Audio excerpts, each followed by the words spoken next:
suivant les prix de très près. Chaque semaine, Jade Gallet se rend dans le supermarché à seulement 5 minutes de chez elle, mais pas pour faire ses courses. Je vais donc aller faire un relevé de prix. Un relevé de prix qu'elle fait de façon bénévole pour informer les consommateurs. Nous l'accompagnons en caméra discrète. Elle scanne les prix des produits qui sont ensuite enregistrés dans une application. Alors je prends toujours les marques. Vous faites combien de produits à peu près ? 50, à peu près une cinquantaine. Je fais plusieurs rayons. De retour chez elle, elle surveille l'évolution des prix, mais surtout les compare à ceux dans l'Hexagone. Le parallèle est édifiant. Les cotillettes.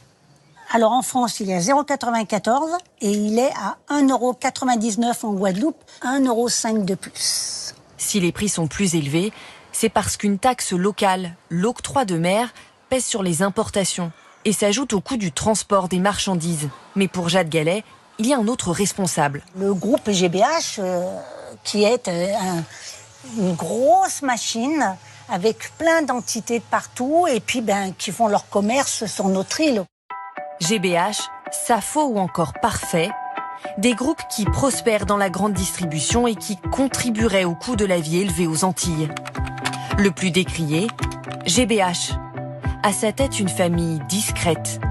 Bernard Ayotte et son fils Stéphane. C'est à eux qu'on doit la présence en Guadeloupe des magasins Monsieur Bricolage, Décathlon et de certains carrefours. Un groupe omniprésent, au fonctionnement gardé très secret.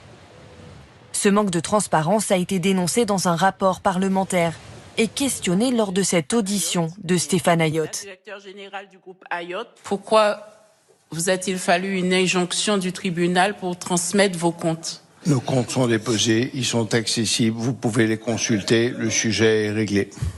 Les chiffres publiés en février dans un communiqué de presse ont été choisis. On y trouve les bénéfices notamment. 228 millions d'euros en 2023, mais uniquement sur l'ensemble du groupe. Aucun détail sur le bénéfice de chaque filiale. Or GBH, c'est une myriade de sociétés qui interviendraient dans une grande partie de la chaîne de distribution.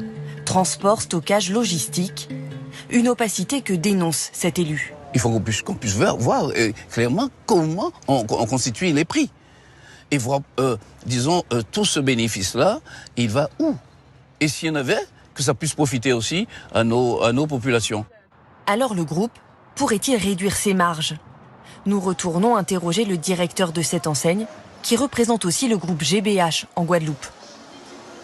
Notre résultat est conforme à un résultat national. Et entre 2 et 4%, enfin c'est à peu près ça. Si on baisse de 4%, pensez-vous que ça va changer ? Vous pouvez pas faire un effort. Vous m'avez déjà posé cette question. Les efforts, on les fait tous les jours. Le prix est notre métier. Depuis le 1er mars dernier, l'État a imposé que plus de 3000 produits de grande consommation soient exonérés de TVA en Guadeloupe. Une baisse de quelques centimes sur le beurre ou le thon en boîte, par exemple. Savez-vous que la France